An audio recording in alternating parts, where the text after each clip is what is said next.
بسم اللہ الرحمن الرحیم۔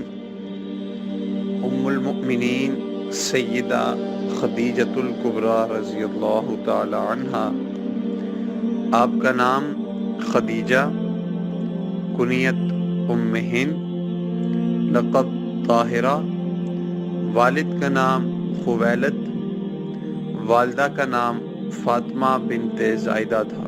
آپ کا سلسلہ نسب خدیجہ بنت خویلد بن عبدالعزیز بن قصی پر پہنچ کر نبی اکرم صلی اللہ علیہ وسلم سے جا ملتا۔ حضرت خدیجہ کی پیدائش عام الفیل سے 15 سال قبل مکہ مکرمہ میں ہوئی۔ سن شعور کو پہنچی تو اپنے پاکیزہ اخلاق کی بنا پر بعثت نبوی سے قبل ہی طاہرہ کے لقب سے مشہور ہوئیں۔ آپ کا پہلا نکاح ابو ہالہ بن زرارہ تیمی سے ہوا، جن سے ہند اور ہالہ 2 بیٹے پیدا ہوئے۔ ہند اور ہالہ دونوں ہی مشرف با اسلام ہوئے، دونوں ہی صحابی ہیں۔ آپ کا دوسرا نکاح ابو ہالہ کے انتقال کے بعد عتیق بن عائض مخزومی سے ہوا۔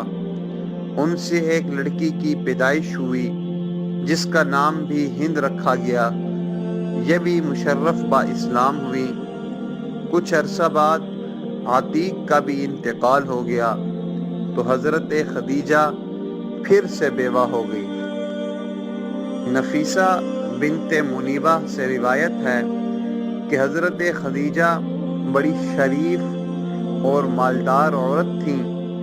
جب وہ بیوہ ہو گئیں تو قریش کا ہر شریف آدمی ان سے نکاح کا متمنی تھا، لیکن جب حضرت صلی اللہ علیہ وسلم حضرت خدیجہ رضی اللہ تعالی عنہا کا مال تجارت شام لے کر گئے اور عظیم نفع کے ساتھ واپس ہوئے تو حضرت خدیجہ آپ صلی اللہ علیہ وسلم کی طرف راغب ہوئیں اور مجھے آپ صلی اللہ علیہ وسلم کے پاس نکاح کے لیے آپ کی غرض معلوم کرنے کے لیے بھیجا۔ آپ صلی اللہ علیہ وسلم نے حضرت خدیجہ رضی اللہ تعالی عنہا کا سن کر پیغام قبول فرما لیا۔ حضرت خدیجہ رضی اللہ تعالی عنہا کا آپ صلی اللہ علیہ وسلم کی طرف راغب ہونا آپ کی کرامات، معجزات اور سفر شام میں پیش آنے والے واقعات کی وجہ سے تھا۔ حضرت خدیجہ کی عظمت کا اندازہ اس بات سے بخوبی لگایا جا سکتا ہے کہ نبی اکرم صلی اللہ علیہ وسلم نے آپ کی زندگی میں کوئی دوسرا نکاح نہیں فرمایا۔ آپ صلی اللہ علیہ وسلم جب نبوت سے سرفراز ہوئے تو سب سے پہلے آپ صلی اللہ علیہ وسلم نے حضرت خدیجہ کو ہی بتایا۔ انہوں نے تسلی دیتے ہوئے فرمایا، خدا آپ کا ساتھ نہیں چھوڑے گا، آپ صلہ رحمی کرتے ہیں، بے کسوں اور فقیروں کے معاون رہتے ہیں، مہمان نوازی کرتے ہیں، جس سے آپ صلی اللہ علیہ وسلم کو تسلی ہو گئی۔ حضرت جبریل امین ایک دفعہ آئے اور کہنے لگے، یا رسول اللہ صلی اللہ علیہ وسلم، خدیجہ برتن میں کچھ لا رہی ہیں، ان کو خدا کا اور میرا سلام پہنچا دیجئے۔